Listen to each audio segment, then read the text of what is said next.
दुर्ग के नवनियुक्त collector doctor Sarveshwar Narendra भूरे ने कार्यभार संभाल लिया है। इसके बाद वे मीडिया से मुखातिब हुए और उनके सवालों के जवाब दिए।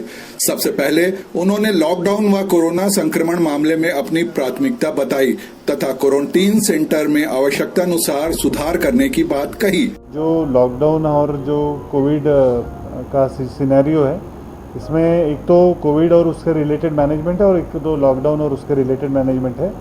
तो हम लोगों का प्रयास ये रहेगा कि जो हमारे जो मजदूर भाई जो बाहर राज्यों से वापस आए हैं, उनका ज़्यादा से ज़्यादा संख्या में हम लोग सैम्पलिंग करें, ताकि जो कम्युनिटी संक्रमण या फिर सोसाइटी में संक्रमण की हम लोग जो बात करते हैं उसमें अंकुश लगाया जा सके।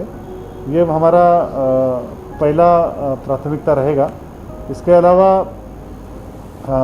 जो अभी कोविड के जो प्रिपेयर्डनेस के हिसाब से अस्पताल की तैयारी और हमारे हेल्थ स्टाफ की तैयारी, उस पर भी हमें फोकस करना है, क्योंकि अभी क्वारंटीन सेंटर्स में भी लगभग 3,500 मजदूर अभी ज़िले में हैं।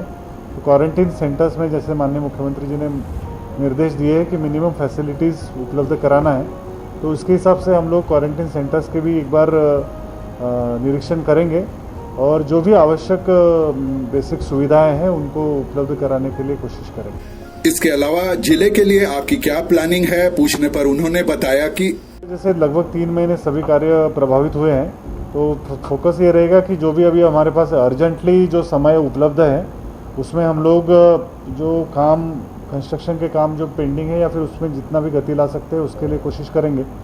इसके अलावा एजुकेशन, अर्बन डेवलपमेंट और हेल्थ हम लोग पूरा साल भर का एक प्लानिंग बनाएंगे, उसके हिसाब से कार्य योजना बनाएंगे। कृषि एक बहुत महत्वपूर्ण हमारे लिए टास्क रहेगा।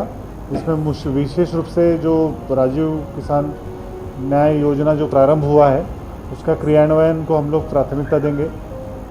नरवा गरवा घुरवा बाड़ी जो माननीय मुख्यमंत्री और माननीय हमारे जो शासन के प्रमुख प्राथमिकता की योजना है, उसके लिए भी लगभग ज़िले में जो मैंने समीक्षा किया है, लगभग 250 गोठानों का निर्माण अभी प्रारंभ है। तो उन सभी गोठानों का भी परीक्षण करेंगे और उसको मुख्य उद्देश्य यह है कि उसको एक ग्रामीण उद्यमता केंद्र के रूप में विकसित करने के लिए हम लोग क्या क्या कर सकते हैं उस पर विशेष रूप से फोकस करें। शिवनाथ नदी व जल संवर्धन के बारे में वे बोले कि जैसे शिवनाथ नदी के बारे में, क्योंकि पूरे राज्य की एक इम्पोर्टेंट रिवर है, उसमें मैं निरीक्षण करूंगा, उसके पश्चात ही मैं ज़्यादा इसमें विस्तार से बता पाऊंगा। पर रिवर रिजुविनेशन और रिवर प्रोटेक्शन ये बहुत आवश्यक है। और जो नरवा गरवा घुरवा बाड़ी है उसमें भी एक कंपोनेंट है जिसमें हम लोग नाला और रिवर्स को रिजुविनेशन का प्लानिंग है, तो उसमें मैं फोकस करूंगा। और जल संवर्धन, क्योंकि जो एरिया है वो समर के इस सीज़न में दिक्कतें रहती हैं, तो जल संवर्धन के लिए भी जो प्रयास हुए होंगे उसको पूर्णता की ओर लेके आए। पिछले कलेक्टर अंकित आनंद ने दुर्ग में एक बहुत ही बेहतर कार्य योजना बनाकर क्रियान्वयन शुरू किया था। अब नए युवा कलेक्टर नरेंद्र भूरे से भी दुर्ग के लोगों को बहुत उम्मीद है।